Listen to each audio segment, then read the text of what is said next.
Кеш құрметті көрермендер мен қала қонақтары, эфирде Сатпаев телеарнасының жаңалықтар топтамасы. Студияда Жансая Ғалымжанқызы. Бүгінгі жаңалықтарымыздан көретіндеріңіз: жұмыспен қамтудың жол картасы 2020 мемлекеттік бағдарламасын түсіндіру аясында қоғамдық қабылдау өтті. Сыбайлас жемқорлықты алдын алу әр азаматтың міндеті. 15 мен 18 шілде аралығында Алматы қаласында өткен Қазақстан Республикасы чемпионатынан қаламыздың жастары жүлделі орынмен оралды.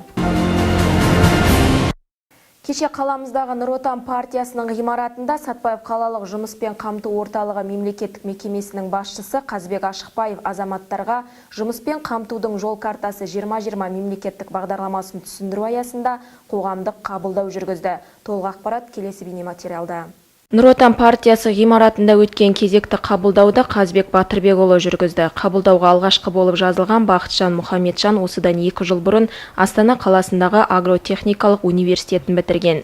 Техника жабдықтары бакалаврын бітірген Бақытжан бүгінгі күнге дейін жұмысы жүргендігін айтты. Жұмысы жүрген жас маманды тыңдаған Қазбек Ашықбаев жұмыспен қамту орталығында қайта даярлайтын мамандықтарын барын айтып, жұмысқа орналастырудың жолдарын түсіндіріп өтті. Мысалы, осы мамандық бойынша сіз жұмыс таба алмаса, бізде мүмкіндіктер бар. Қайта даярлап, басқа мамандықпен даярлап, басқа жұмыс орындарына, сұраныс бар жұмыс орындарына жіберу мүмкіндігіміз бар. Сондықтан бір қазір көреміз мүмкіндіктердің бәрін. Сіз өзіңізге бәрі ұсынылады. Жазбаша түрде жауабыңызды беремін. Сосын енді білесіз ғой, заңға сай өзі обязательно сіз жұмыс ретінде тіркелуіңіз керек бізге.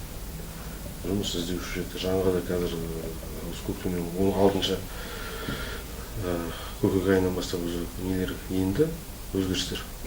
Екінші келуші Жансая Әлжанова 1992 жылы дүниеге келген. Отбасылық себептермен 5 жыл Алматыда тұрған екен. Колледжді бітіргеннен кейін ол Қаныш Сәтпаев атындағы университетке түсіп, геолог мамандығын алған. Жансаяның айтуынша, ол мамандығына сәйкес барлық жерге өз түйіндемесін қалдырған, бірақ нәтиже болмай тұр дейді. Қазбек Батырбекұлының айтуынша, жаңа мамандарды Қазақмыс корпорациясына жолдау бүгінгі күні жоспарланып отырған жоқ. Сондықтан қайта даярлау курстарына қосымша мамандық алуға мүмкіндік ұсына алатындығын айтты. Сондай-ақ жастар практикасына қатысу үшін жақсы келешек бар. Соңғы жылдары одан аспазшы, кондитерлік мамандық бойынша өтініштер көбірек түскен. Бұл жақсы бастама екендігін тілге тиек еткен мекеме басшысы аталған сұраныс бойынша қосымша мамандық алуға болатындығын жеткізді. Кездесуге үшінші болып келген Алмат Сүлеймен де жұмыс сұрап келді. Қазіргі таңда ол биржа арқылы жұмыс істеп жүр. Алайда отбасын асырауға ішер асы мен киер киіміне жетпейтін биржаның ақшасы оның көңілінен шықпайды. Сондықтан тұрақты жұмысқа орналасуды сұрай келген. Ал төртінші болып келген Салтанат Шомаева 11 баланың анасы. Көп балалы ананың үлкен балалары оқуын оқып, өз беттерімен өмір сүруде. Қазір Салтанат Шомаеваның қолында 10 жасар ұлы мен бала күніне мүгедек қызы бар. Екі баласын 35 мың зейнетақысымен асырап отыр.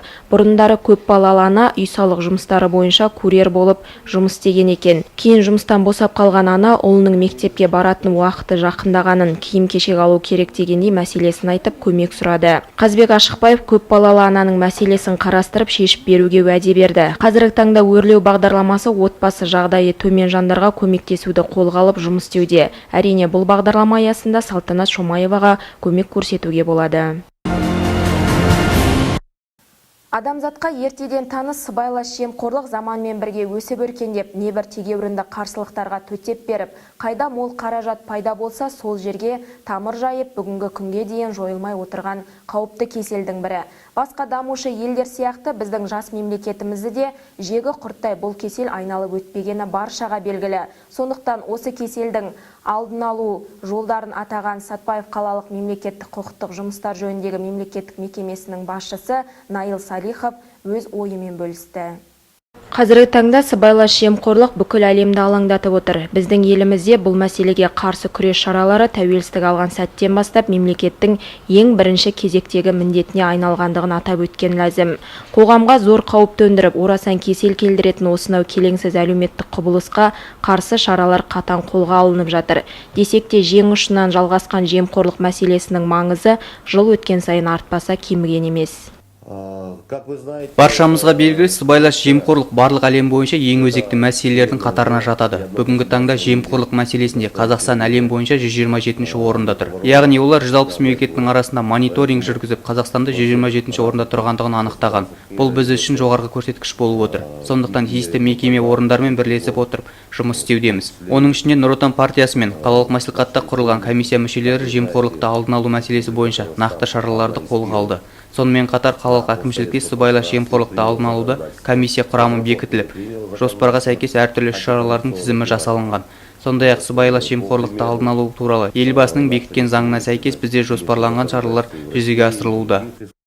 Жемқорлыққа қарсы күрес жан-жақты, үздіксіз, ашық әрі әділетті түрде жүргізілуі тиіс. Біз сонда ғана алға қойған биік мақсаттарға қол жеткізе аламыз деген елбасы Нұрсұлтан Назарбаевтың сөзі көп нәрсені аңғартады. Сондықтан қоғамды жегідей жеп жатқан қауіпті індетпен көп болып күрескен тиімді болмақ. Алматы қаласында өткен жастар арасындағы Қазақстан Республикасының чемпионатында Сатпаев қаласының намысын қорғаған жеңіл атлеттер жеңіспен оралды. Жаттықтырушы Татьяна Дудардың бұл 3 жас оқушысы күміс және қола медальдарымен марапатталып, Сатпаевтың намысын қорғады. Толығырақ келесі бейнематериалда. Ағымдағы жылдың 15 мен 18 шілде аралығында Алматы қаласында жастар арасында жеңіл атлетикадан чемпионат өтті. Сайысқа Қазақстанның барлық облыстарының спортшылары қатысып, бақ сынасты. Біздің қаламыздан барған бапкер жаттықтырушы Татьяна Дудардың 3 оқушысы, яғни Екатерина Парамонова, Мария Чикалина және Александра Мохирова түрлі қашықтықта жүгіріп жақсы нәтиже көрсетті. Период с 15 по 18 июля. Ағымдағы жылдың 15 мен 18 шілде аралығында Алматы қаласында жеңіл атлетикадан жастар арасында Қазақстан Республикасы чемпионаты өтті. Сатпаев қаласының спорт мектебінен 3 оқушы, яғни әртүрлі дәрежедегі Қазақстан Республикасының бірнеше дүркін чемпионы Парамонова Екатерина, сондай-ақ Чикалина Мария 400 метрлік қашықтықта жүгірген бірнеше дүркін жеңімпаз және Махирева Александра бұл қызда жүгіруден Қазақстан Республикасының бірнеше дүркін жеңімпазы. Осы 3 қыз біздің мектебімізді, облысымызды көрсетіп, жақсы нәтижеге қол жеткізді. Біз әрине сайысқа барардың алдында алдымызға мақсат қойдық, жеңімпаз боламыз деп. Әрине 400-800 метрлік қашықтықта жүгірген біздің қыздар күміс және қола медалін иеленді. Біз бұл жеңіске қуаныштымыз. Алдағы уақытта да үлкен жеңістерге жететінімізге сенімдіміз. Қыздар бапкерлері мен барлық сатпаевтықтардың үмітін ақтады. Олар 100 метрлік қашықтықта жүгіріп қола медалін алса, 800 метрлік қашықтықта жүгіріп күміс медальді қанжығасына байлады. Бірнеше ай бойы дайындалған қыздардың еңбегі де зая кетпей, жеңістің туын желбіретіп қайтты. Қыздардың айтуынша, сайыс оңайға соқпаған, алайда олардың қолынан келгеніне өздері де қатты қуанышты. Жастар арасында өткен Қазақстан Республикасы чемпионатынан осы жақын арада келген болатынбыз. Аталмыш сайысқа 1994 жылы және одан төмен жылы туылған жасөспірімдер қатысты. Біз Қазақстан Республикасы чемпионатында 800 метрлік қашықтыққа жүгіріп чемпион атандық. Әрине сайыс оңайға соққан жоқ, алайда біз бар күшімізді жинап, бапкеріміздің үмітін ақтап жеңіспен келдік. Осы жеңіске жеткенімізге өте қуаныштымыз. Жас спортшылар 7 жылдан аса уақыт жеңіл атлетикамен шұғылданып келеді. Алғашқы бастамалар жақсы болса, болашақта талай белестерді бағындатындықтарын атап өткен қыздар бапкерлеріне де алғыстарын білдірді. Атап өтейік, Татьяна Дудар мен Владимир Кониктің оқушысы Римма Кашафудинова да Алматыда өтетін сайыста жеңіске жетіп, Рио-де-Жанейрода өтетін Олимпиадаға жолдама алған болатын. Міне осындай талантты спортшыларымыз барда біздің қаланың аты көкке жететініне сеніміміз мол.